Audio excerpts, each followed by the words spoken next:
Communication shapes how organizations operate, influencing not only leadership but also how individuals are perceived in the workplace. There are two key ideas that help explain this: professionalism as a social construct and emotional intelligence in a leadership communication. Professionalism is often treated as a fixed standard, but it's actually shaped by workplace expectations and communication. At the same time, emotional intelligence plays a major role in how leaders communicate, build relationships, and influence their team. The first article posted by the National Library of Medicine really talks about professionalism in the medical field, but it does make it clear that professionalism is difficult to define. As it states, there were major differences in the interpretation of professionalism in different contexts. So this basically shows that professionalism is not just one fixed standard. Instead, it changes depending on the environment and expectations. Because of this, organizations often judge professionalism based on observable factors and behaviors, especially communication. Overall, the article suggests that professionalism is shaped by context and interaction rather than something universal. The second article, posted by the Mental Health of America, explains that emotional intelligence is the ability to manage your own emotions while also understanding the emotions of others. In a workplace setting, this becomes especially important for leadership and communication. Leaders who have a strong emotional intelligence are way better at listening and adjusting their tone and responding in ways that build trust and maintain positive relationships.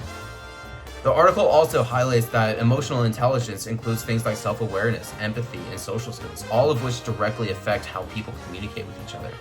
Overall, it really just shows how effective leadership isn't just about giving instructions, but about understanding people and communicating in a way that supports and motivates them.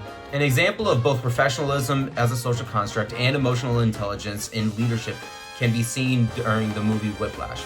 Specifically during the rehearsal scene where Fletcher throws his chair at Andrew and aggressively pushes him to perform. In this scene, Fletcher presents his behavior as part of what it means to be a professional musician. He believes that extreme pressure, criticism, and even humiliation are necessary to achieve greatness. This shows that professionalism is not just a fixed standard, but it is something that is shaped by the expectations and the values of a specific environment. But at the same time, Fletcher demonstrates a lack of emotional intelligence in his leadership. Instead of understanding Andrew's emotional state or motivating him in a constructive way, he uses fear and intimidation. His communication creates anxiety rather than trust, which shows how leadership can fall when emotional awareness is missing. This moment really highlights how communication shapes both leadership and workplace expectations. What Fletcher really defines as professional is actually really harmful, and his inability to communicate with emotional awareness ultimately damages his relationship with Andrew. Overall, both professionalism and emotional intelligence show that communication just doesn't reflect the workplace. It actively shapes how people lead, interact, and are understood within organizations.